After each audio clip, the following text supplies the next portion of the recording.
Thanks. Me again. Okay. Unfortunately, I sent the wrong set of slides. So it's close to what I want to talk about, but not exactly. I've sort of provisionally titled this working project, possibly a book, maybe some papers. I'm not quite sure yet. So I'll be interested to hear what people make of it.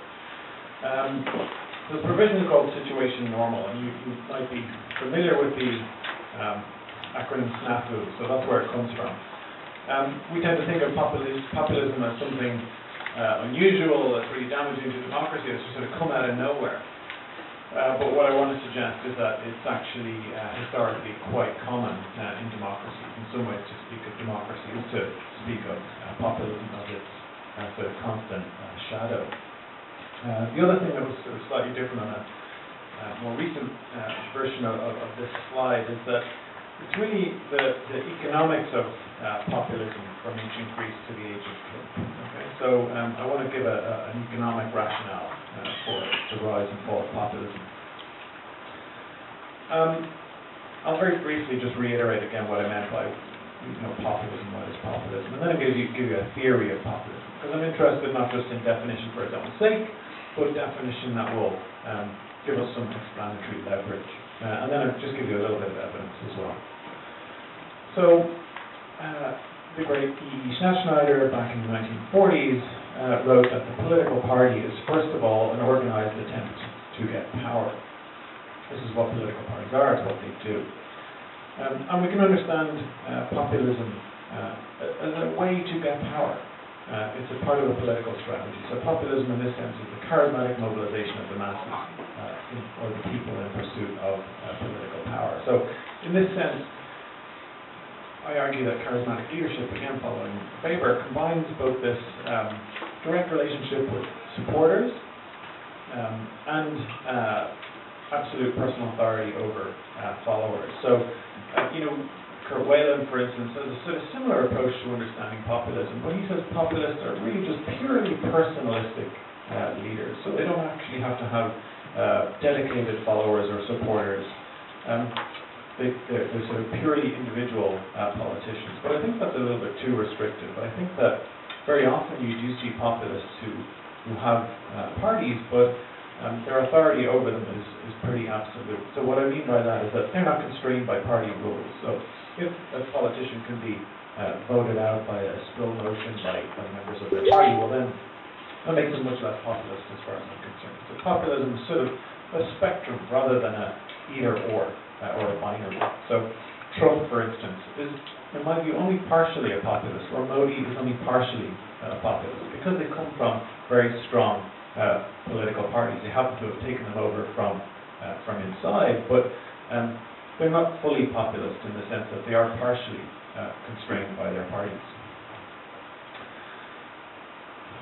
Can we sort of now move on to a theory? So why populism versus another type of political organization? So I talked in my previous talk about clientelistic or patronage-based parties as being an alternative, and they're the most common in Latin America and typically in democratic Asia, Northeast Asia being a partial exception to that. But for most of the West, where I grew up, where most people who've written about populism grew up, we associate democracy with sometimes called programmatic political parties, as what Herbert Kitchell talks about. But we can also talk about bureaucratic parties, and I prefer this term because programmatic seems to imply policy, as if populists or other types of parties don't have policies. They do. For me, it's about their organization, and they're bureaucratically organized in the way Weber would have talked about.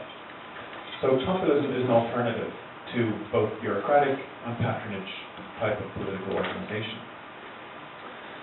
So all of these types of political organizations, they need to link with the people in order to get into power within a democracy. Okay, so we're talking about contexts in which they can't just use the military or sort of active street protest or mobilization to violently take over power, as say Lenin might have done. Right? So we're talking about within a democratic context. Populism for me has to come from this background.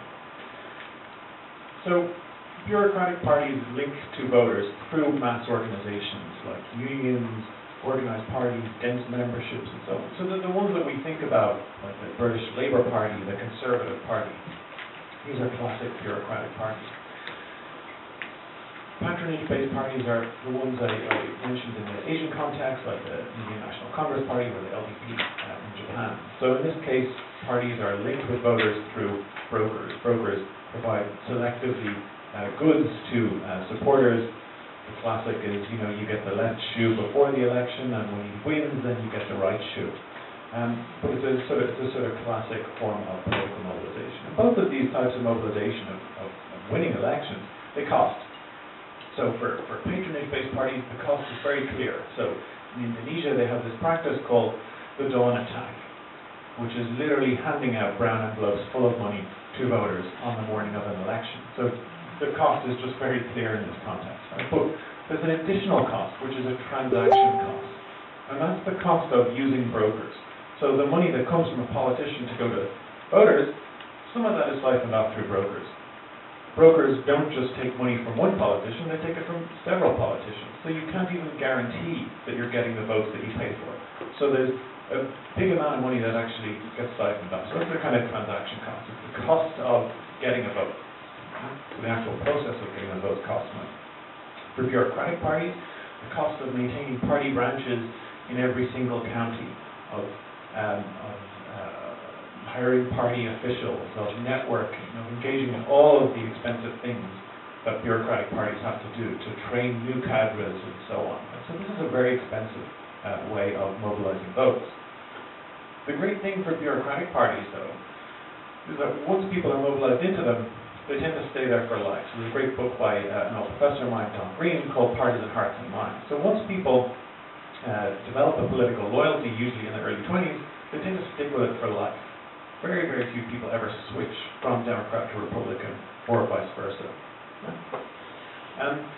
So bureaucratic parties have to put a lot of resources into getting voters, but once they get them, they tend to keep them. But bureaucratic parties have an advantage in certain contexts over others. So think about, late 19th, early 20th century Britain. So you're talking about dense urbanization. Everyone lived in row houses next to one another. They all worked together. They all socialized together in the same pubs. They spent all the time with each other. So to mobilize this kind of network, you need, say, one party activist to mobilize 10,000 voters because everyone was together. There's a real network or sociological effect. Today, everyone is much more atomized, much more individualistic. It's much more expensive to individually go out, connect with all of these people. So there is a kind of macro element that relates to this micro logic of how parties work. Both of these party types don't have a transaction cost. Populism, in contrast, is low transaction cost. It's, as I said before, the marginal cost of a tweet, almost nothing for Donald Trump to try and win votes. So actually in the US primaries, it's really fascinating that Donald Trump vastly underspent all of his competitors in the US primaries. He got billions worth, or millions worth of free media coverage. Because every time he would send out a controversial tweet, it got him on the news, which is just all free media coverage. So his cost of actually winning the US presidential primary was very, very low. So it's kind of a nice example of this low transaction cost approach to winning an election. So, where should we see populism? So I talked, previously about that bottom half of the slide this morning, when patronage-based party systems are likely to succumb to populism. I want to say a little bit about, when bureaucratic parties sort of decline and fail. So we're sort of seeing this in the West. Okay, so these slides shouldn't be there. This comes from Van Biesen et al., but it's also discussed in the late Peter Mayer's work in Ruling the Void, and it's Roger Dalton and others. So the decline of the party in the West. So party membership has just completely fallen off a cliff in most Western European countries. People aren't parts of those networks anymore.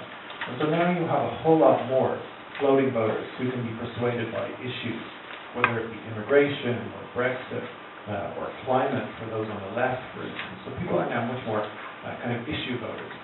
Previously, people would stay in parties and be prepared to trade off one issue against another. But now there's been much more sorting along issue lines. So if you're anti-immigrant, well, then you are sorted into the Republican Party. And so something like immigration, which was previously, 50% of anti-immigrant voters were in the Republican Party, 50% in the Democratic Party. Now 90% of them are in the Republican Party. So there's been much more sorting along these sort of issue lines. And so, this is an example from the UK of one of these sort of key issues, and in this case it's asylum seekers. So we've done this research that looks at the number of dispersed asylum seekers in the decade of the 2000s, where they were pushed out of Europe and allocated to local authorities elsewhere in the UK by the Labour Party under Tony Blair. The idea was to ameliorate the political costs of asylum seeker immigration in the southeast, where Labour had only marginal control over some seats, so they thought they could put them in safe seats in Newcastle and Manchester and Liverpool. And actually what happens was they started losing councils in those places where they put asylum seekers. So there was this big swing away from Labour in the 2000s because of asylum seeker immigration. So this became a sort of hot button issue. And people actually started leaving the Labour Party. Labour came back a little bit, but the basis of its return was now different. So people weren't sorted into these sort of old party networks in the same way. And so it's actually in those same places you see a rise in the Brexit vote, or a surge in the Brexit vote.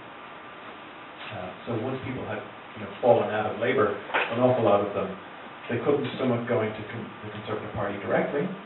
They very often abstained for a couple of elections, or they went to UKIP for a couple of elections, but now they've gone to the Conservative Party. So this sort of breakdown in party loyalties is critical to the rise of the sort of nativism or to populism. So in the British case, I think parties are still strong enough that what you see is a rise in nativism rather than populism per se. So I think we sort of can usefully separate out these individual motivations for defection from motivations for support of populists. They're two slightly different things, right? We shouldn't conflate those two processes. Leaving an old establishment party is different from why you would support populists. And I think that, in a broader sort of macro sweep of things, we can think about how changes to economic and social organization affect those costs of different political mobilization strategies. So in the kind of mid-20th century, heavy industrialization, very high employment rates, low unemployment rates, it was a good time to be a bureaucratic party, but now not so much. So the idea here is that without parties, populism is normal. We've previously grown up in this era of very, very strong and stable parties, and now with those parties becoming weaker, one of the least trusted institutions in most Western democracies, that I think is what's some cause for concern. So we can leave it there. Thank you very much, Mr. Wood. Yeah.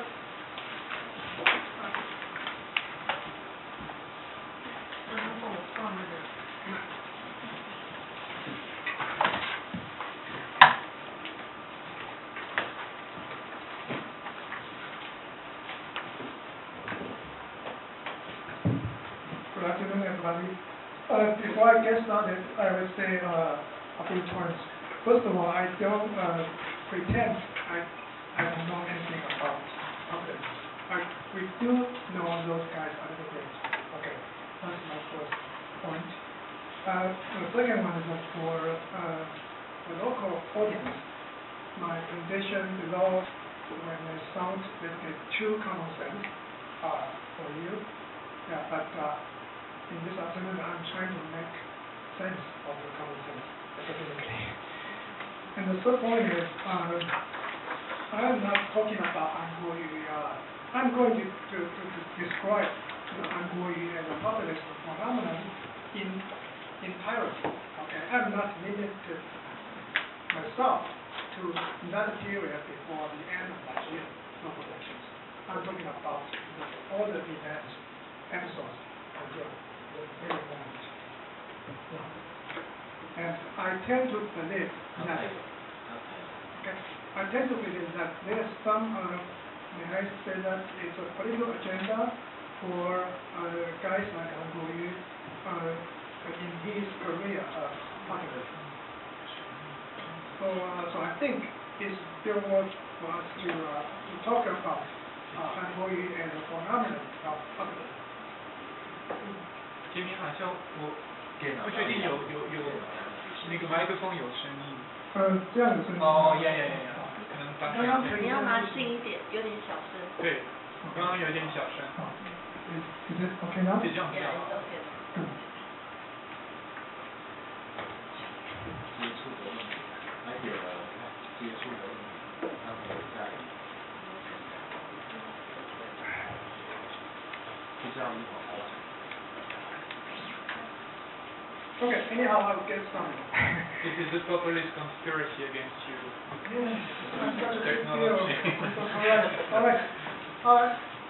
Populism troubles so many people around the world, we all know that. And as Professor Kenny argues, populism is intrinsic to democracy, be it pre-modern or modern. Without parties, there is populism. The current world is overwhelmed by populism, and the populism keeps recurring in Asia's electoral democracy. So Taiwan is no exception. The first two presidents since democratization were dubbed as populists. Okay? Can we show the first two presidents? Okay. Okay? Great. Okay. Li Denghui. The first popularly elected president was feared by some, though without much evidence, in the 90s as the populist leader. And then Chen Shui-bian, on the upper right, the emerging opposition leader that time got elected in 2000, then was soon presented and is depicted as a pro-Taiwan champion. And he forcefully appealed to a primordial sentiment of collective Taiwan identity. However, let's bear in mind that both Li and Chen became prominent well ahead of the tsunami of social media and information warfare. It is the coming of the social media age that paves the way for contemporary populist agitators in Taiwan. First Ke Wen-je and then Wang Guoyu.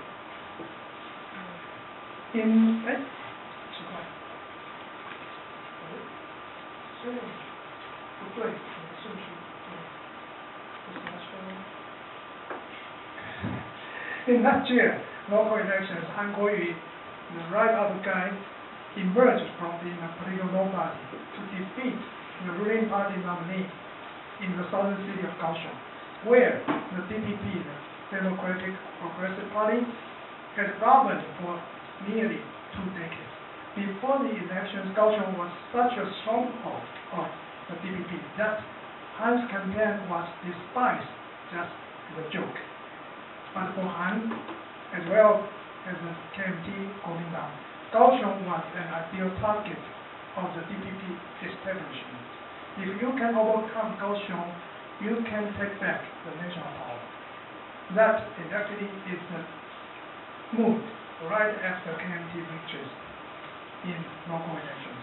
And this jubilant mood led to Han Guoyu's ascendance to the national stage. So he took the momentum to secure the nomination for the presidential campaign.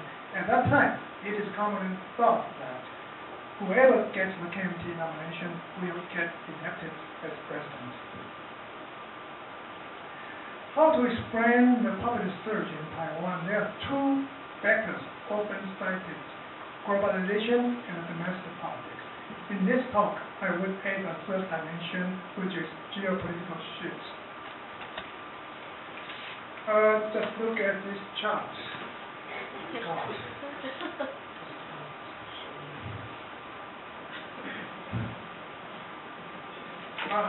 Okay, so how to explain the populist surge in Taiwan?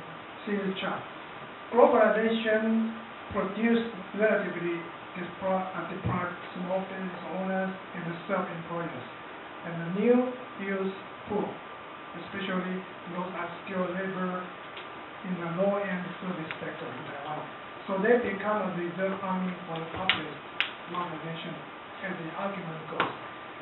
The second factor is domestic politics, which makes complicated interactions in this context. On the one hand, democratization along with indigenization has gradually changed the collective identity of the Taiwanese citizens, as the majority no longer regard themselves as Chinese. This trend has brought psychological pressures on those old guards of the KMT and those who identify with China or mainland. So many KMT or group camp loyalists feel that they have been stifled by the overwhelming Taiwanese consciousness and the advocacy of fighting China influence by Zhong. So according to a research on the rural people in the Rust Belt in Taiwan, this is according to research by Ogata Wala, a Japanese scholar who comes to Taiwan very often into the very deep research. He told me that the Great people are happy that Han Kuo-yu offered them a fresh space to breathe, including shouting out in the name of the Republic of China, 中华民国, and say that we love national flag, 我们爱国旗, and wear the national flag T-shirts and bikinis. No, bikinis. Oh my God.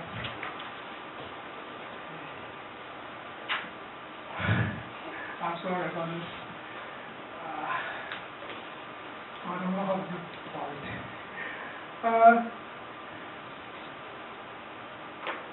So back to this slide.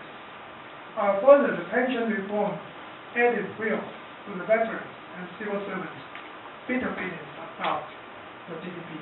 You can never satisfy the old guards with sugar, let alone damage their material interests. But these two variables are not sufficient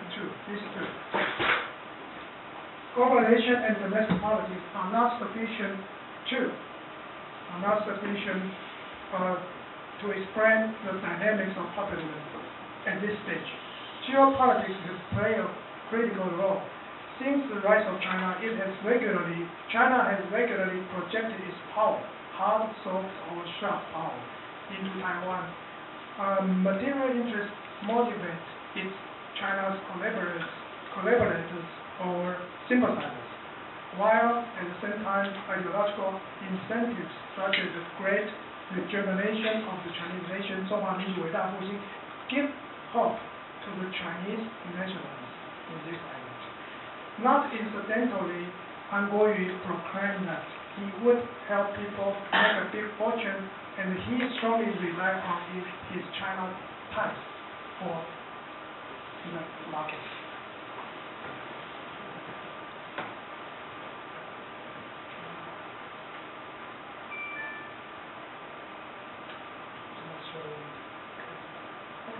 Bikini girls are here, and they wear the national flag. This table shows that China's influence operation is everywhere in Taiwan. It has affected almost every aspect of the economy and politics and penetrated every corner of society. China also helped shape the mentality of the people, manipulated the public opinion and the state political agenda through the locals. The locals know the grammar of domestic politics and businesses. Who are they and where are they? They are politicians, incumbents or retired, business leaders, media tycoons, bosses of the political machine in the grassroots, directors of tourism associations, agents of film and TV industry, religious leaders, and even local temple managers, 公庙主委. All of these local collaborators make up complicated networks. With the explicit or tacit coordination among them, China's influence operations can therefore make its fullest effect. To put it short, the China factor help set up the stage for pro-China mobilization in Taiwan. When I say pro-China, it may be mainland China or the imagined fictive China in Taiwan. bear this in mind. I always say this once, again and again, that the China factor cannot explain everything about this way of populism.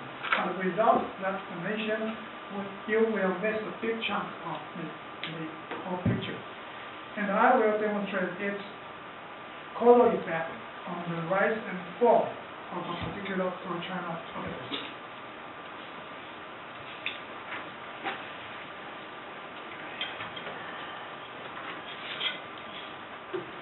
Now we can focus on Hungary again. His rhetoric is typical of the populists. The major message that Han conveys to his supporters is that he is a political outsider, and he speaks for the common people, 庶民, that he represents the laboring people and underdogs, and that he spends very little money in the campaign. For Han, 庶民 means that his interest identifies with the common people. He was even a political underdog to experience all the vicissitudes of life, a story that many of his followers believe. He is so poor that he campaigns on the bottle of spring water and a bowl of minced pork. 一瓶矿泉水一碗卤肉饭在做 campaign. In the 2018 mayor elections. So you can see the spring water and the low fund minced pork or rice. Yeah, but it turns out that his campaign spent more than $3 million in the local elections. Okay. And he and his wife have a villa illegally expanded and rebuilt. And they used to buy an expensive apartment in Taipei. All these doesn't really matter for him and his opponents because they allege that this is nothing but a piece of cake compared to the large funds seized by the incumbents of the DPP establishment. During the local elections, Mr. Guo presented himself as a champion for the laboring people as opposed to the establishment and promised for a brighter future of fortune. In the primaries of the presidential campaign, Mr. Guo even attacked former KMT leaders. Okay, Mr. Guo himself is a would-be nominee of the KMT member, but he did not. This time he attacked former KMT leader and President Ma Ying-jeou, explaining this power game in Taiwan. The populists often express the paranoid style of politics, as defined by Marx and Karl Weiser in a 2017 small book. Indeed, Mayor Guo attacked his predecessor mayor, Chen Ju. Guo alleged that the former mayor's soldiers and horses are sabotaging his government, but this allegation cannot be proven to be true. And the Guo accused that his car was stuck with a tracking device, but he cannot advance any evidence, leaving it unsettled. This allegation caused more damage to his credibility. He and his campaign team say that the whole state machine mobilized against him by feeding the negative fake information about him to the media and attackers. Following the local election, Han visited Hong Kong. 4 months later, he visited Hong Kong, meeting with the Chinese liaison office director in his office. Then he visited China. He go to China and talked with the head of the Taiwan Affairs Office. Mr. Han iterated that he supports 1992 consensus, which, according to the Chinese side, this term means that the People's Republic of China, Beijing, has sovereignty over Taiwan. When questioned about his motivation about this visit, Mr. Han simply said, "We enter the liaison office. It's just a meal from the start to end. 只是吃一顿饭。It's just eating a meal." Okay. 就是吃一顿饭，什么事都没发生。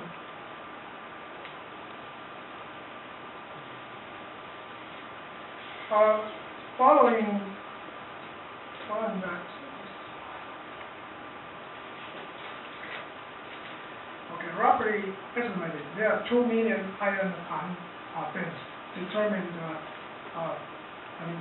supporters. How do we understand them? How do we understand the populist followers instead of the populist leaders themselves? Professor Miller pointed out, populism inevitably involves a claim to a moral monopoly of representing the supposedly real people, and inevitably results in exclusionary identity politics. So we can observe that many Han supporters share this trait. And also, as Professor Paul Kenny put it, populism is the charismatic mobilization of people in pursuit of political power. Charisma is not merely a personality trait. Charisma instead describes a relationship. A leader is charismatic to the extent that she relies on popular acclaim rather than on rules, tradition, or personal favor. So without deeply institutionalized support base, populists are essentially compelled to speak and act in these ways to be political competitive. They must depend on charisma. So since populism point to a particular mode of mobilization between leaders and followers, how do the followers conceive such a charismatic relationship, such a personalistic relationship? We may take a look at the identity and self-understanding of Han Kuo-yu's followers. I draw from several special reports on Han Kuo-yu's followers by the Mirror media. Because so far there's still no systematic research on the followers. So far we have not set of knowledge. So I rely on these journalist reports from Mirror media. We are going to look at 3 figures. This first one is Yu, 41 years of age. Why does she root for Han? She said, because Han Kuo-yu loves our country.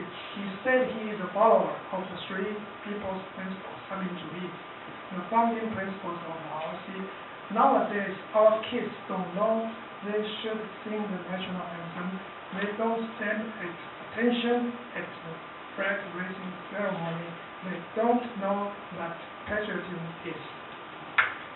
When I get nervous, she said, when I get nervous, I will sing the national anthem. 我紧张的时候我就唱国歌。Okay, according to this report.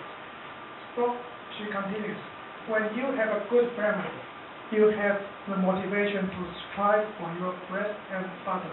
And Miss Han Kuo-yu has such a happy family. She knows how to lead our country in the right direction. This is Miss Yu. The second one, Mrs. Liao Tai Tai, 76. Why does she support Han Kuo-yu? She replied, Han Kuo-yu is more like Jiang Jingguo. And who is Jiang Jingguo? Jiang Jingguo is the late president of ROC under the martial law. She loves to recount a story decades ago. It's maybe about 4 or 5 decades ago. She said, one day in the countryside, a middle-aged man walked to her and kindly asked whether she has taken breakfast and what did she eat. And Mrs. Liao found that this man was the premier Jiang Jingguo. Since then, Mrs. Liao continually tells this encounter as such. There's never a man talking to me in this way, and he is such a high-ranking official. Every year, on Jiang Jingguo's death anniversary, Mrs. Liao has to go to Jiang's mausoleum, 他的陵寝 mausoleum, and cry there. So this is a story of this Mrs. Liao. Then the final one, Miss Chen, 28. She was born in a military housing area, 军舰地区 military housing, 眷村 military housing area in Kaohsiung. And her father was blind. And Miss Chen runs on an herb tea shop, 红茶店, in the night market with her mother. She said, if I know someone is a supporter, of CPP, okay, the Democratic Progressive Party, I will avoid being a friend with him or her. She was not concerned with politics before, but she began to chase Hangul as a friend since the end of last year.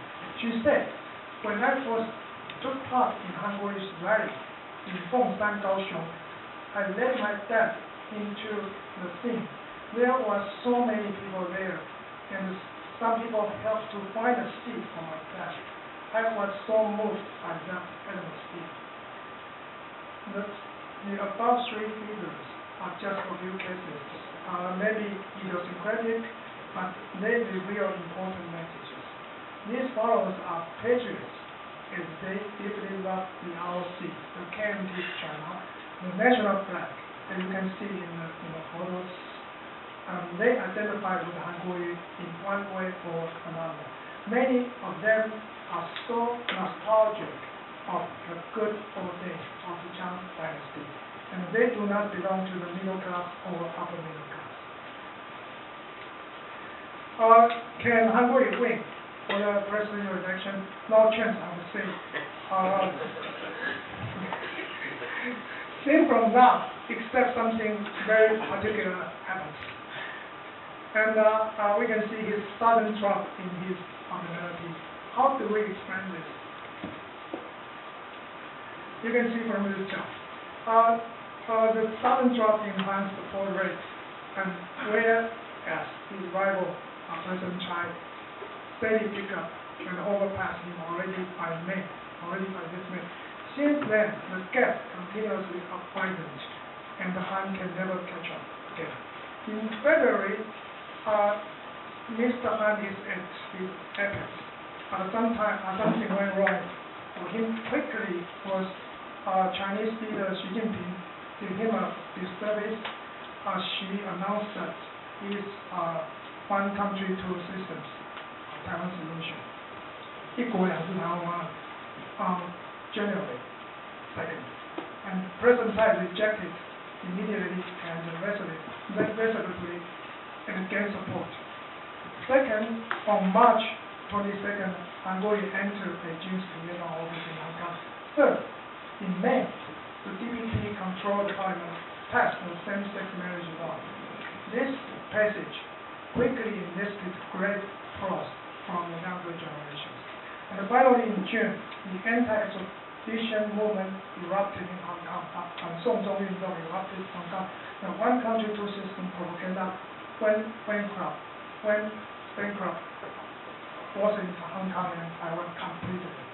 All of these episodes exposed the undesirability of Hangul to many voters, for they are worried that if Han gets elected, Taiwan will be swallowed up by China. This is what people feel collective anxiety of losing our country, Wangguogan.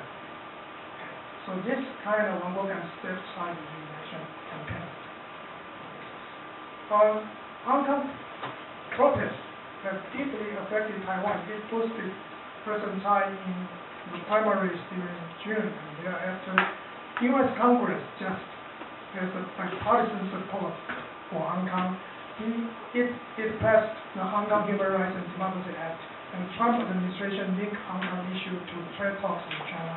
The U.S.-China rivalry appears to back Taiwan's maintenance of Taiwan's current international status quo, so to speak. In the shadow of an intervening China, the KMT officials repeatedly proposed to sign a peace agreement with China. Seeing the resistance and crackdown in Hong Kong, that option appears to be unthinkable for most people. Hence, in the past months, Han's support continued to decrease, but his remaining followers become to consolidate. to the far right side of the old-fashioned patriotism. Here comes my conclusions. First, Taiwanese politics still divided along the conventional blue-green privilege. That is KMT versus CPP, from China versus Resist China. Hungary cuts into this blue camp as a savior of this agent to demoralize all establishment.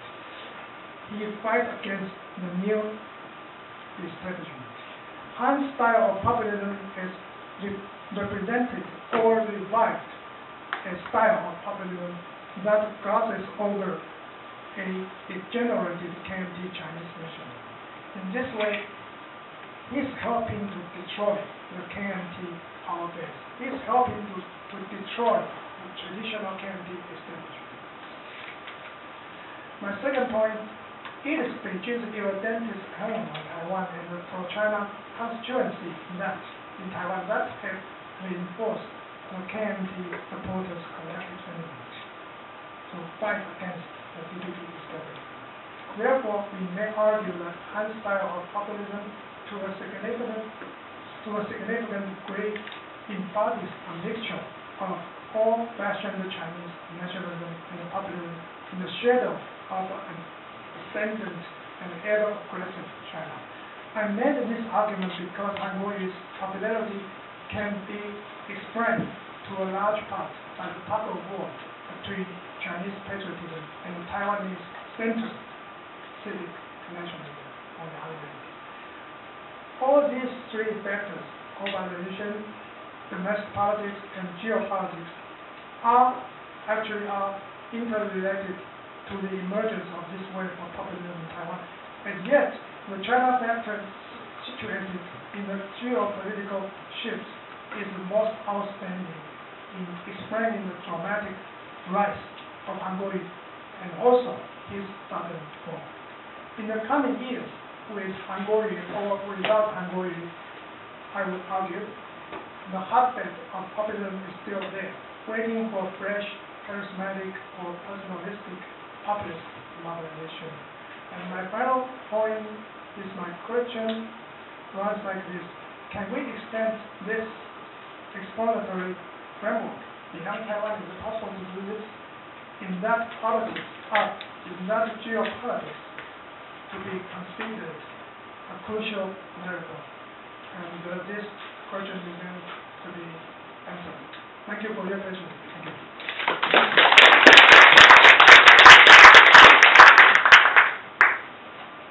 All right, many thanks. So I've been asked to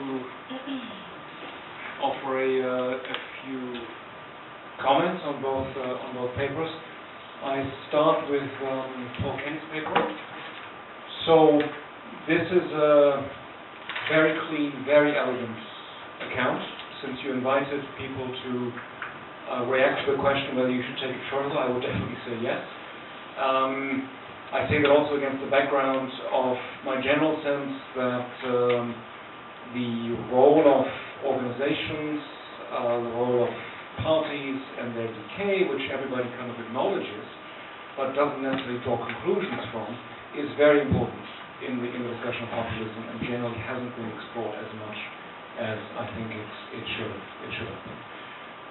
Let me add one conceptual question, and then let me ask two questions about how to maybe further operationalize your approach.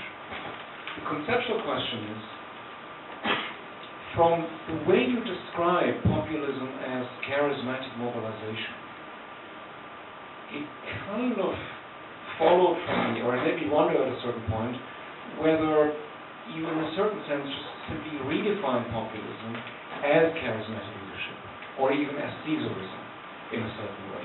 Or in cases where parties still exist, whether something like presidentialization would also capture what you're after in certain ways. And if that's at all plausible, then what does populism as a separate concept really add, given that we already have all these other concepts, such as charismatic leadership? Secondly, if I understood you correctly, populism in our age then becomes a very large category. I mean, there are many politicians that perhaps we don't generally think of in this context who actually start to fit the category, which is not a criticism. I mean, I think you're completely right about what you earlier said about a certain circularity, that just because somebody then says, oh, but you know, so-and-so doesn't fit your theory, therefore your theory is wrong, is clearly not a valid objection. But I just want to make sure I understand sort of what really follows from this. So Tony Blair obviously would be a populist. Macron is obviously a populist. Angela Merkel is a populist because she has basically assumed a kind of presidential attitude above parties in 2013. Her election slogan, some of you may remember, was simply, you know me, you the voters know me. I mean, that's about as clear-cut as it comes in terms of saying here's a direct relationship that is entirely personalistic in a certain way. It's all about me as a person, you know me, therefore elect me, or re-elect me, rather. Of course, many Germans after 2015 and the refugee crisis decided, you know, we didn't know you at all, you know. We thought you were quite different. But that's just an aside. Also, it would seem to me figures like Corbyn, Mélenchon, and other, so to speak, newcomers would fit the category very well. Especially with the latter, I then also wonder what to make of the creation of either new mass parties or new mass movements around figures like Corbyn and Mélenchon. How would we decide whether these are essentially personalistic vehicles, as many of our colleagues think, or whether their own claim to a certain degree of bureaucratization, where they say, no, we actually have structures. So Mélenchon, for instance, would say, look, it's not just my personal movement. You know, I'm going to show you that we have these rules and procedures for electing people locally, and so on and so forth. How would we decide what these new movements like Momentum in the UK or France Insoumise kind of mean in this context? Whether they simply reinforce populism because there is no real bureaucratization, or whether in fact they might be reinvigorating party systems, because party systems can't mean there's always the same parties. There could be new parties that actually help democracy in the long run. And then last question, partly because you brought this up today in the context of asking what is really dangerous of populism. And you told us that one important aspect is that parties fail to constrain leaders. That this is sort of a distinct downside of the kind of charismatic mobilization that you identified. So I wonder then more particularly, when do parties constrain and when do they not? In the US it seems sort of common sense or conventional wisdom to say that we live in a very strange combination of high levels of partisanship and at the same time hollowed out parties. And there it seems pretty clear that parties are really not going to constrain leaders very much, and many of us, of course, by now think that that's exactly what we see every day. But when I think of other examples, where maybe you're simply going to say, actually, these aren't populists, but I'll just run it by you anyway, such as Erdogan, Orban, Modi, who you also discussed, these people have fairly bureaucratized parties. Sometimes they themselves have actually created structures, like Orban in his civic circles in Hungary. Modi obviously has inherited the RSS as a highly structured organization attached to the BJP. The AKP in Turkey, I think, has done a lot to kind of build up a certain kind of civil society structure around it.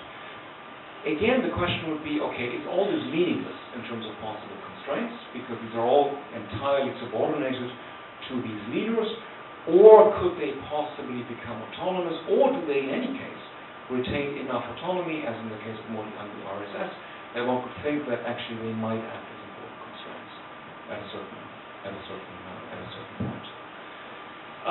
Professor Wu, you very nicely said at the beginning, you're not going to pretend to know anything on populism. I'm not going to pretend to know anything about Taiwanese politics, okay? And I don't want to be in the position of the kind of frequent flyer theorist who touches down, immediately tells people what's what in their own country.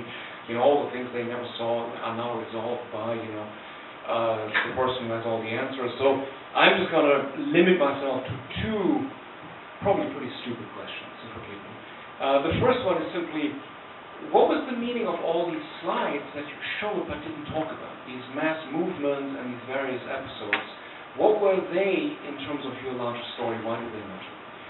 And secondly, I'm curious about something that I think was already asked today, but that also plays a particular role in relation to what you identified as the China factor.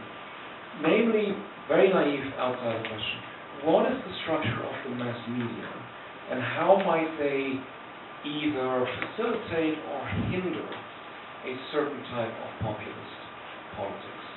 I partly say this against the background of the fact that very obviously the mass media are not the same everywhere. And yes, we all know that somehow Twitter matters for Trump.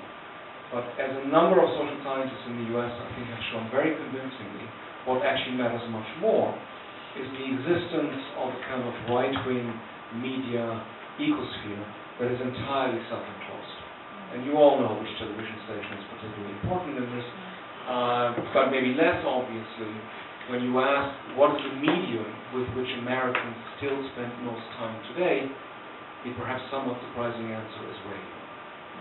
And on one level, when you think about it, it's actually not so surprising, because in a country where people commute an awful lot, they're not going to watch television while they commute. They're also not going to check their Facebook feed while they commute, but they are going to talk. They're going to listen to talk radio. So what is sometimes sort of dismissed as legacy media or traditional media still can matter an awful lot. I'm curious about what the situation in this regard is in regard to Taiwan. Beyond that, I simply thank you for educating me about a lot of things I didn't know. But in general, the workshop has been incredibly informative and helpful in making me understand lots of things I really had no clue about before. If I may add one other note, though, and I hope the organizers will forgive me for doing that, there is one very, very robust finding, empirical finding, at least about right-wing populism that we have by now. And that is that many more men vote for these parties than women. But it's not true that only men work on populism. So maybe as you take this research agenda forward, gender balance on these panels could be a little bit different. Yeah, someone else mentioned that. Should we respond? Yes. Thank you very much for those comments. So I perhaps won't address all of them, but on the first sort of issue, just again about definition, so how capacious is this category of populism that I sort of describe? And I guess the first point is, have I just redefined populism as Caesarism? I like the term Caesarism, I would use that, but I think it's very sort of similar to populism. I don't mind sort of being said that that's what I'm talking about. Presidentialism, I don't think is quite the right term, because of course you do get it in parliamentary systems, so it'll be a little bit confusing if I use presidentialism. Is it just charismatic leadership? So Herbert Kitchell. I didn't mean presidentialism. I meant presidentialization. Yeah, so sure. Even in parliamentary systems, party leaders act more and more like presidents. I can talk about that. So, or is populism just charismatic leadership? So why not just use the term charismatic leadership? So Herbert Kitchell does this in his sort of tripartite distinction between programmatic, clientelistic, and charismatic parties. My slight difficulty with that is that populism is sort of political charisma. So, as Weber sort of wrote, the charismatic leaders he talked about were, Jesus and people like this, right? They're not political, or not classical sense, right? So, populism is a sort of political type of charismatic leadership. It is very much directed at a mass movement to gain power. So charisma can also reflect a kind of small cult movement. And for me, that's not what populism is about. It's about mobilizing the people to gain power. So I think it's different from just charisma. But, so that's the sense in which I'm thinking of the term. So again, it's a little bit difficult in terms of measurement. Blair, I would say no, is not a populist, whereas Macron, I would say that yes, it's consistent with my definition to call Macron a populist. I think he is. One of the ways that we're trying to get at this is to use a new survey that's being sort of undertaken in the new year with VDEM. So previously I'd done a lot of this coding myself and with research assistants, but it's really just a few points of coding per party for the last 30 years. But what this will do is have multiple experts, country experts, coding each individual party that's won more than 5% in an election. So we'll be able to have some kind of confidence intervals around, how personalist do people think these parties are, how much do they rely on charismatic leadership, how much is a leader constrained by bureaucratic rules. So we have all of those questions in there, so we can actually ask it. And we can also then compare it with the other types of definition of populism. So how much do they talk about the people? Are they nativist in their policies? So we'll actually be able to do some of this empirically, which I think is important. So we all have ideas about what populism is, and now we can potentially measure it for the first time. So that will start next year. The other sort of thing about the implications of this charismatic populist mobilization for democracy is one side of it is do parties then constrain leaders, and I think to a certain extent they do. So the Modi example is kind of interesting. So for me, Modi is more of a partial populist, even though everyone wants to say he's a populist. He's definitely on the right wing in cultural terms and economic terms. But so if you think about the BJP back in the 1990s, yes, it was able to just about gain power, but it never gained anything like a sort of sweeping majority that Modi did. And if you look at the 2014 polls, or exit polls, about 25% of people said they would not have voted for the BJP had it not been for Modi. That's really substantial. That's the difference between winning and losing Modi. But even still, maybe a third of people would have voted for the BJP. So there is this party support that comes from the RSS and the BJP, and then there's another quarter of it that comes from just Modi. So in that sense, I say it's an example of partial populism. Some of it comes from the party, some of it comes from Modi as a sort of charismatic leader. And what's interesting also about the Indian case is that the RSS controls the party. So the big social, cultural Hindutva movement controls the BJP. So Modi is much more constrained by the RSS. The problem in this case is that the RSS is even more extreme. So he's not going to be constrained, but pushed further to the cultural right by the RSS. So constraints don't have to work the way in which we think of preventing human rights abuses or things like that. He's just constrained in terms of how much he personally can do. So the RSS leadership really resents Modi. They don't like that he's becoming this sort of symbol that's bigger than the party. But they also realize, hey, we got a quarter more of the vote because of Modi, so they're willing to tolerate him. He is one of them, but they are very it's a real love-hate relationship between the RSS leadership and Modi. So that's sort of something to kind of keep in mind in terms of constraints can work sort of both ways in that sense. And sort of on this issue, last point about presidentialization, I think that that's true, and I think that that's reflective of the weakening of party social bases over time in the West. So, there was this sort of kind of tacit recognition that, the old ways in which parties have mobilized were starting to become less effective in the 70s. So, union membership was already going down, the old left was completely losing votes, so already under Neil Kinnock, so much before Blair, the Labour Party recognized that, hey, we need to win middle-class votes. All of those working-class people who used to be our base, they now own their own houses. They're more concerned about tax than they are about unemployment insurance. So they have to change their policies to catch up. And they have to mobilize voters in a different way. So starting to use media, recognizing that party leaders were extremely important for winning and losing elections, even in parliamentary systems. So that presidentialization thing has definitely occurred. And leaders have become a little bit more powerful over time within parliamentary parties. But, if you look at those cases like Australia, leaders are still really constrained by their parties. So I think it's a kind of variable. It really goes along the continuum rather than saying, all parties have become extremely weak or parties are extremely strong. So for me, that's a sort of variable that will depend on the type of party. So we can think even about new parties like the Greens in Germany. So you can build a new bureaucratic party. So not all new parties are populist, I would say. But it's not leadership that matters so much as a sort of coherent base in most cases. So I'll leave it there and maybe open for more questions. Thanks for Professor Miller's comments. It's not suited at all. I would like to respond to your China factor question quickly, but I have to apologize for not being able to take time to explain all these pictures and all those things. I can explain to you later in the dinner. In response to your question about China's interest in Taiwan, ask whether the mass media is a facilitator or a hinderer to the China factor, I would say yes. Half of the major newspapers are already being facilitated of the Chinese shut-off in Taiwan. You just look at this picture I show here. This is Riley and young students in the year of 2012.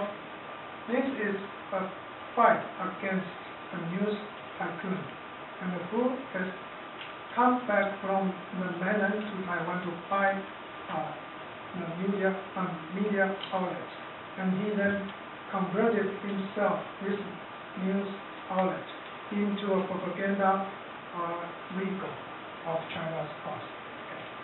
So in Taiwan, the situation is so much different from the West European countries or the U.S.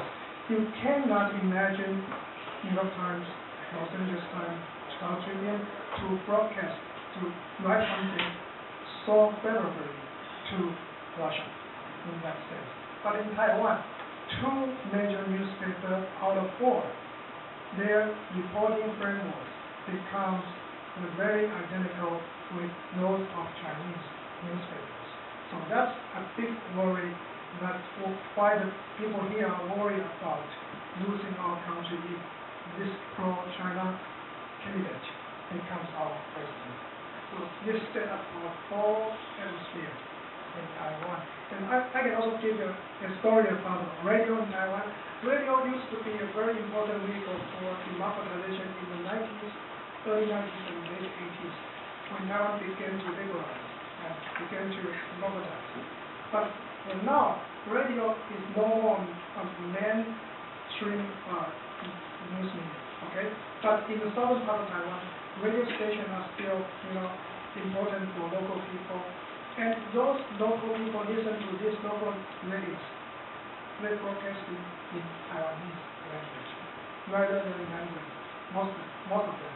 Okay, and in the last year, people found that those local radio, they broadcast Chinese propaganda. So there's very strong evidence that, at least circumstantial evidence that those radio already bought by the Chinese agents, either in Taiwan or from China. So that's a big response to your curiosity. All right, let's open it up and maybe collect questions as before.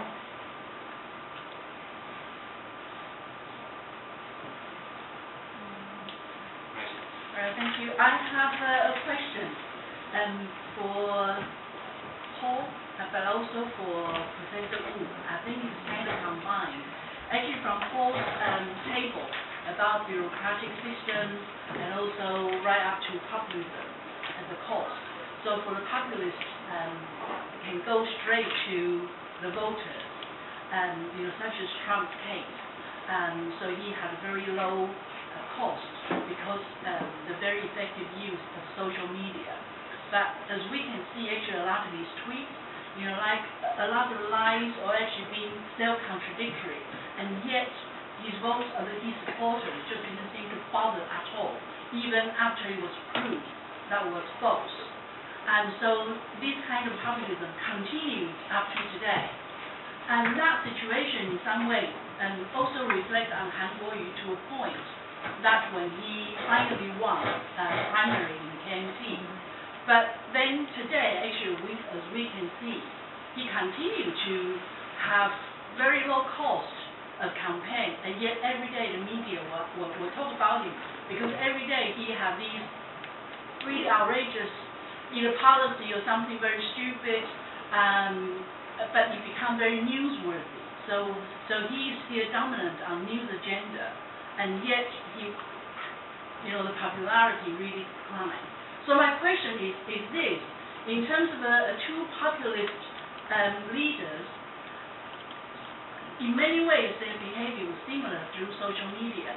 So is that what constitutes that one continued to be very popular even though he was exposed to be a liar, and the other then actually start to lose credibility, as we might expect that what will happen? So what is that crucial point to turn this around? So this actually is what I'm just curious about. Why don't you go ahead and answer that?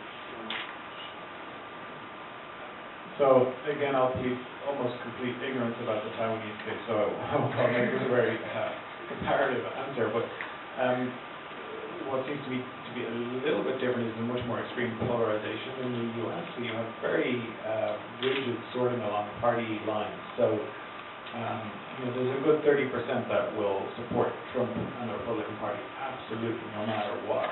No matter what. So there's a very sort of small kind of swing vote, or very small potential for Trump's popularity to go up or down a whole lot. That's the sort of first thing to keep in mind. And this sort of segment of the U.S. electorate, I mean, they're not really sort of driven by information. So leaners and sort of strong party supporters, I mean, there's very little you can do in terms of information to actually change their vote either way. So really, what matters in the U.S. context is intensity of support, not persuasion to go one way or the other. So it's intensity of support where they will actually turn out to vote in an election. That's basically what matters. So in the difference between Clinton and Obama, the difference between the election results for Obama's re-election and then Clinton when she ran for office was that Clinton just got fewer votes.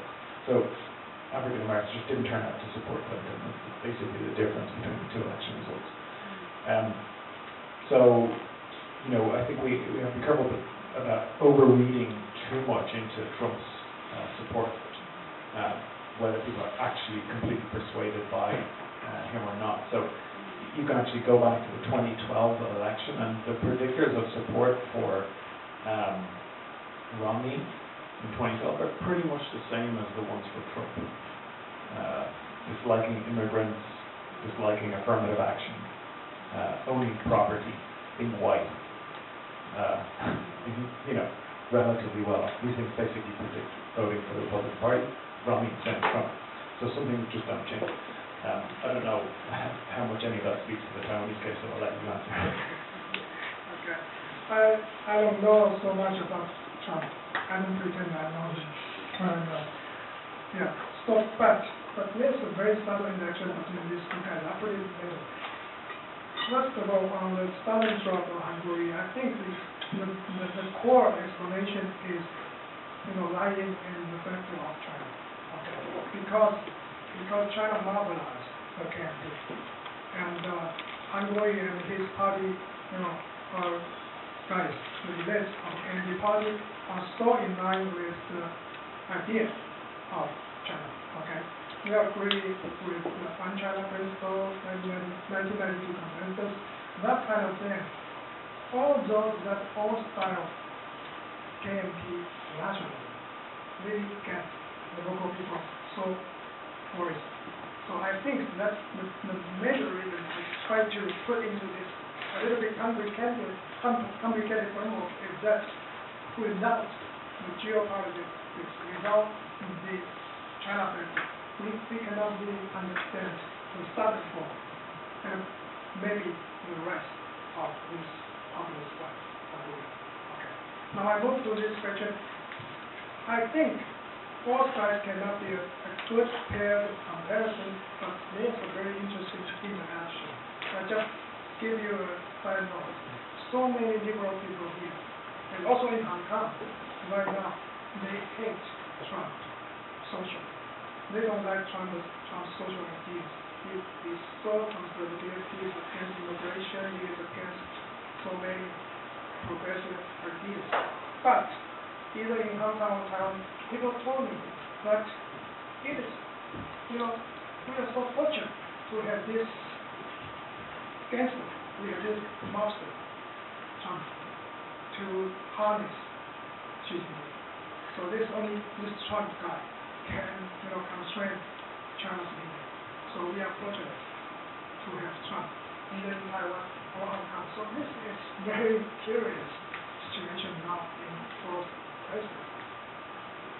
All right. Other questions? Right in the back there.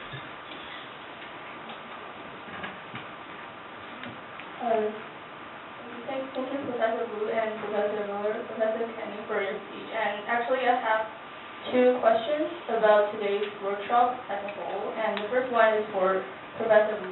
I want to ask that since you have mentioned a lot of some evidence for the probably the concerns of China's invasion, China's influence, and it's true that we know that Hangul might have some kind of controversy around this.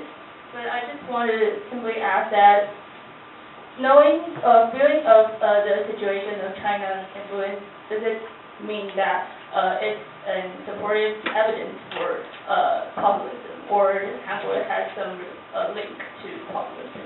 Because just as referred to Professor Mu's definition, nationalism or charismatic authority does not necessarily mean that he's a populist. So this is my first question. And my second question, I want to draw back to the current political situation in Taiwan right now, because as we can see now in Taiwan, I think most youngsters, teenagers, they might believe in some what we call the progressive values. They stay against conservative values, like some right wing or Chinese nationalism values that were probably most of Han's supporter will in favor of these kind of values. But as we can also see that teenagers sometimes they mock Han's supporters, or just because they think that it's ridiculous, it is not supposed to happen. So sometimes they just try to exclude these kind of voice and think that they're just all bribed or just brainwashed by the PRC Communist Party's values they hold. So, and sometimes while we are starting to use the term Taiwanese value, whatever it may mean for teenagers, probably it will refer to some progressive value or the value of liberty or democracy or independence. But actually this reminds me of the term that Trump likes to use, that make American great again. Actually, what do we mean when we use Taiwanese value or American value? So I'm not trying to criticize both sides, but I'm just want to ask if this can be viewed as a sign of populism or the potentially arise populism based on Professor Miller, your definition about populism. Thank you very much.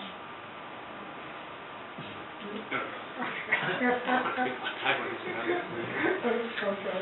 I will leave the second question to Professor Miller. Okay. You are actually asking about an answer. Where is the smoking gun of China's influence in Taiwan? Do you have any direct, very clear-cut evidence that China is paying the local competition in Taiwan? And that kind of evidence, I would say, is so difficult to get, to secure. Because of what? Because take media buying as an example. It's impossible for Chinese officials coming to Taiwan to strike a deal with the local media tycoons or their salespersons in order to get their message on the newspaper or on TV channels. And we know that most of the deals between the local media outlets and the Chinese are made in third countries, in third places, and mostly in China. So it's so difficult to find the smoking gun on the spot. Okay. But from all those circumstantial evidence, we can quite safely argue that China is really influencing our country so deeply. And is there any link between the China influence and the voters' behaviors, or the populist leaders' political agenda or behavior? I would say, in my explanation framework, I'm not going to give this kind of direct links. What I'm trying to do is to give you a structural explanation. I try to identify there is a deep, very deep collective identity crisis for those old guys and a part of the population in this country that creates a constituency for this kind of populist organization. And it's that very critical moment from last year until this year, Han Kuo-yu presents himself as the ideal guy to fight against this DPP Green camp establishment. Okay. So if we talk into a deeper language, deeper critical language, on the surface, there's nothing much to say about two kinds of nationalism are competing with each other. A Chinese one, a Chinese one. But on the deeper, ground, we can still dig out some, hidden transcript, some hidden agendas between the competition between these two nations. So that is why I tend to agree with some people on this panel that in the whole day discussion that Han Kuo-yu is not a typical populist leader like other countries. And Nathan Bartel said, he doesn't believe so. And I tend to say that Han Kuo-yu is a pseudo populist or semi, present populist in that spectrum. We have about 15 minutes left. I want to get as many questions in as possible, so I'll collect the rest of the questions if I may. There's one in the back. Yeah. And in the front. Then Paul. One there.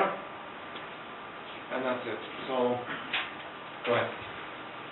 Should I use the microphone or can you hear me? Okay. My name is Jakob Tischer. I'm a PhD student in anthropology at Boston University. I would like to back up my the previous speaker actually by perhaps suggesting something or asking at the same time, and that is, in how far do you think that actually what we see here, to get away from the discussion on populism, because it doesn't seem to be clear evidence that there is a populist candidate one way or another, and can we instead think of it as a politics of generation? And should we look at the dynamics between generations and the power dynamics involved in the interaction between different members of different generations? If you look, for example, at the campaign of Tsai Ing-wen and local candidates, there's a strong, at least I feel there's a strong emphasis on youth and on representing youth. So you could see, for example, Han Kuo-yu as a backlash of an older generation, and especially its value systems. So that would be an open question if that is perhaps an alternative view we could apply to interpreting the conundrum. Thank you. Thank you. In the front here. Okay. I have a question for Jamie. If I'm right, there are moral dimensions in Professor Monroe's definition of the populism. There are moral justification for the division between the people the populist leader claim to represent and those who are excluded. So do you also see such kind of moral dimension in Han Kuo-yu's populist tendency? Paul?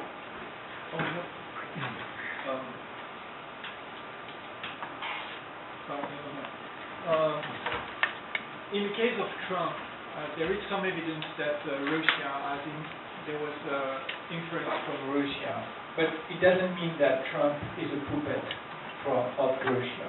I don't know how you guys would think about this, but you can say Russia has supported Trump, but it doesn't mean Trump is completely manipulated by Russia. I think it would be too much to say that. So in the case of Taiwan, I wonder, and I think we can't say Han Guoyu is a complete puppet of China. To some extent, he is. But to what extent is he a puppet of China? Same thing for Guo Taiming. There you go. Well, he's out of the game now, but never mind.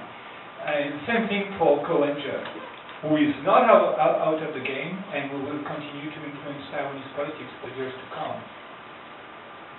So, it's one thing is to introduce the China factor in our discussion on populism in Taiwan, and I think you did a very good job with framing this, making a distinction between globalization, domestic issue, and geopolitics. I don't know. It seems to me like climate change is not an issue in the literature on populism. Neither geopolitics seems to be an important matter of an issue in a discussion. But one thing is to introduce that factor, and another thing is to attribute everything to make an equation that's nationality. I think, but it's just a matter of discussion. Last but not least, over there. Good afternoon, everybody. I have two responses to what you guys just said. The first one is about the history of populism in Taiwan. Remember Professor Wu just showed us the PPT. We can see that actually the original populism in Taiwan is actually raised by the mayor Chen Shui-bian, and so from Chen Shui-bian till now, there's actually a process of evolution of the populism here. So I think that it's very important to really look into the history and how it evolved till now. The second response is about the ethics and also the moral issue that Professor Lin just mentioned. And I think that whether the populism in Taiwan or in Hong Kong, there's actually a very serious influence and destroy of the democratic system. And especially when people mobilize the street protest and some popular mobilization, they actually destroy the stable system of a democratic system where we could trace the political responsibility. But now in the populist mobilization, we can't ask people to be responsible for what they have done on the street or some in movement. So it's my concern that if we can emphasize more about the political responsibility about the populism or the influence of the popular mobilization right now. Thank you. All right. Do you want to go first? No. Well, you have to. I have to. Yes, you have to check. Oh, thank you. Okay, very quickly, for Kwami's question. Yes, according to Professor Kenny's definition, is more, content of this populist mobilization. Yes, I agree. Yeah. But in this case, not why I say that Ango is not really a typical populist figure in the world stage. Okay, if we look at this guy in terms of morality, I would say this guy is just immoral. He has nothing to do with morality. He is not to be seen as immoral. Okay, and he keeps talking nonsense. He is saying very big words, big terms, without concrete content. He promised so many things: next big fortune, the love service for your race course, everything. You can even he proposed to invite the star governor, Swat leader. Conquer the universe. To conquer the universe. Oh, okay. He proposed to conquer the universe. All right, everything. There's so many nonsense stuff, okay? But to me, to my problematic, what is the most interesting thing is what he did not say, what he refrained from saying. And over the last year, especially the last 7-8 months, when Hong Kong movement erupted against the brutality of the police, against the extradition law, he equivocates the issue. He refused to comment in the very, first time, okay? And he did not bash China, and he still said something very vague, ambiguous about Beijing. In this point, he's quite common with Mayor Kuo of Taipei City, but the other point, they are so different. So that is my point. So I don't know about this. Maybe Paul can comment on this later. Okay. And Paul Jobin's comments about my framework, I just say that it's so interesting. You can explain all the Taiwanese domestic politics with the China factor. Of course not. I'm not kind of naive, but you can't just dismiss this. If you ignore it, then you cannot see the whole picture. Yeah, so it's not my question, Jimmy. What's your question? My question is, to what extent is this measure how to value, how to measure? It's a problem of proportion. To what is the proportion? That's my how you measure? It's so difficult to quantify. Proportion? Yeah. Like, okay, but in other words, now for the United States, it's a procedure of impeachment for Trump. Well, it's not Russia, it's Ukrainian. I mean, this kind of geopolitical interference, it's Ukrainian and other stuff. Like but no, never mind. Yeah. It's a problem of measurement. How you measure this geopolitical factor? No, I don't measure it quantitatively. I can only measure it with some qualitative appearance,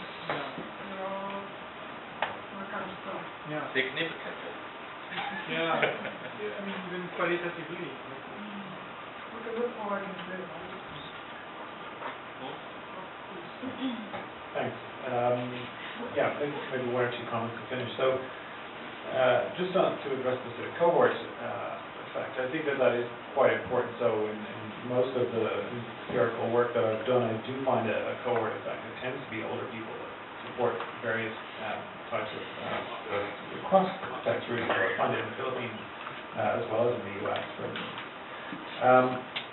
I think one of the things that shows us is that, Pip and Ars and others have actually done some interesting research on why these cohort effects exist. But one of the things to point out is that just how social voting is, and I think we tend to underplay this, especially in a lot of empirical research on political behavior, where we look at individual surveys. So we tend to correlate individual income with how an individual votes. But there's a really excellent book that I would recommend to people called The Social Citizen by Betsy Sinclair. And what she does is to show that how someone votes is conditional on how the people they know vote. Right? So she even finds that if you take a committed Republican voter and they have to move for whatever reason, perhaps a job, to a really Democratic congressional district, they start to vote more Democrat. So people actually try to resolve this cognitive dissonance. They don't like being around people they have to disagree with all the time. So people will change their views in order to feel better about themselves. So I really don't have all that much confidence in people's rationality when it comes to how they sort of are processing their decision to vote. So we really lack a kind of good sociology of how people are voting, and it's sort of really take into account electoral geography and these sort of social effects. And this then connects me back to these big macro sort of changes that we heard about earlier, right? This effects of globalization, neoliberalism, offshoring, these sort of things. They don't just matter in terms of how they affect an individual's income, but in terms of how they affect the appearance of a whole city and the political geography of a whole city or rural parts of the country as well. And we just are a bit behind in terms of catching up with all of that.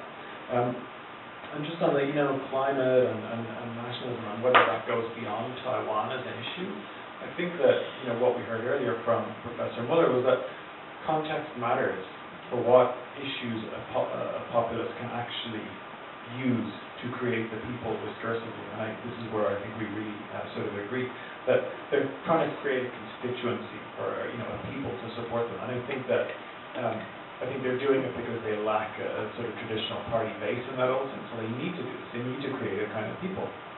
And so in some cases that it could be geopolitics that helps you to create this in and out of a people, the base to mobilize you. In India, it happens to be a Hindu-Muslim sort of religious cleavage. In other countries, it's again a completely different kind of cleavage that people will mobilize. In the Philippines, it's about law and order and safety. The non-people in this case are drug users. They're just called zombies. They're literally non-human. They're non-people. And this is the cleavage he tries to create. So populists will often try to create a master, big cleavage. Might include 70, 80, 90% of the people. In the US, it's white people. And if you can get most of those votes, then you'll win an election. But they're trying to mobilize voters in a different way from the old left-right continuum that had traditionally sort of cleaved politics. So I think you're seeing a sort of change in how people are learning and adapting to a very different socio-economy that we live in, political geography that we live in today. And they're adapting new ways of how you mobilize people to win votes. And I think they do it in different ways in different countries. But there's a bit of a common thread. So I've been boarded here, so I'll leave it at that and hand back. Well, time is up, as we were just told, very gently. So, do you want to say some last words about the? No. Okay. So we have two clear-cut policy conclusions, as one always should have. Number one, if we want to fight right-wing populism, disenfranchise man. And number two, to go along with this idea of social citizen, massive population movement and exchanges, non-enfranchising as the goal plus more, something like that? No, of course not. So beyond that, I think we should just thank the organizers for bringing us all together here. And thank you all for attending and giving us challenging questions. Thank you.